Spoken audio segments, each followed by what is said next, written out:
Hi, it's Chris. In this video, we're going to be talking about some of the most common problems you may be having with your washing machine. So the problems we'll be looking at are washer not starting, washing machine is noisy, and excessive vibration during operation. So let's diagnose your washer's problem.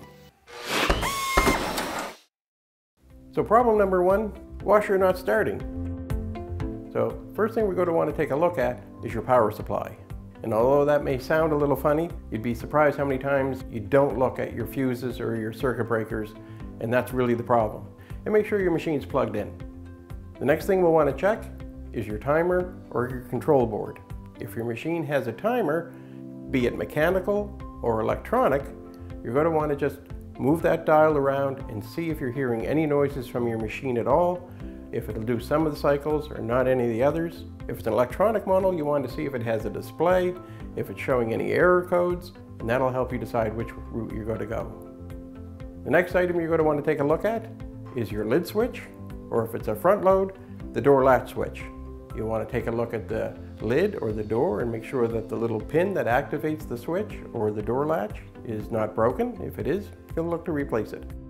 So the next thing you want to take a look at, if you have an electronic model, and I know it's hard to tell, if it's got a display board, no question it's electronic.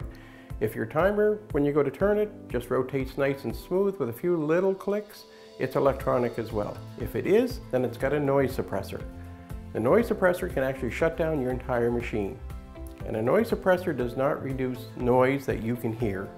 It's there to reduce electrical noise in the wiring, so it doesn't cause confusion for the board and give you a bunch of false error codes or problems with cycles. So if your noise suppressor is bad, it'll shut down your entire machine and it'll have to be replaced. Problem number two, washing machine is noisy. If you're getting noise from your washer, you're going to want to take a look. Probably first thing is towards your agitator or wash plate. Look to see if there's anything broken, or possibly there may be something tucked underneath them that's causing some noise or scraping sound. Next thing you're going to want to take a look at is your drive system. Yours may either be a direct style coupling or it may be a belt.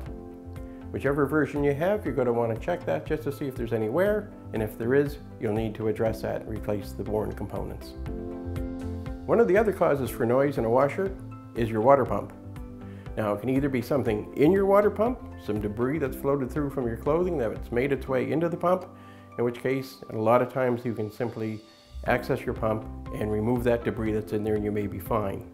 If you do, you'll want to just check that impeller, the little spinny thing inside the pump, to make sure it's not broken or completely loose, in which case you'll have to replace the pump. Sometimes the motor on the pump will go bad. It'll start to just make a loud humming noise because the bearing is seized up, or you may be getting a sound of birds chirping, which again is a sign that the bearings are worn in the pump and you really have no recourse but to change the pump itself. Problem number three is excessive vibration.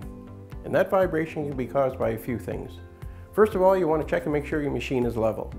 And level is not just having a level setting on it and it looking like the bubble's right in the middle. Level for a washing machine is that it's not rocking or tipping from front to back or left to right, or kitty corner. It needs to be setting down on the floor solidly. And that way it can spin and you won't get any vibration from it. The other thing that's going to cause vibration is you've got some worn bearings, be it in the tub bearings in the back on a front load or the center bearing down in your top load. If there's a lot of play in that, your tub's going to vibrate and you're going to get the machine shaking all over the place. So you want to look at those. The other thing you'll want to consider is your suspension system. Every washer has a suspension system. Some is just a floating plate.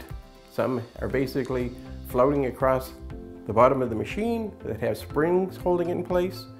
Other machines will have suspension rods, one in each corner, that hold that whole tub assembly and allow it to float. Suspension components are naturally wearing items, so over time they will need servicing and they will need to be replaced.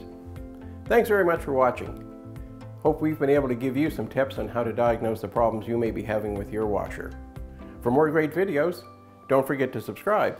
And while you're at it, swing over to Fix.com and check out our blog.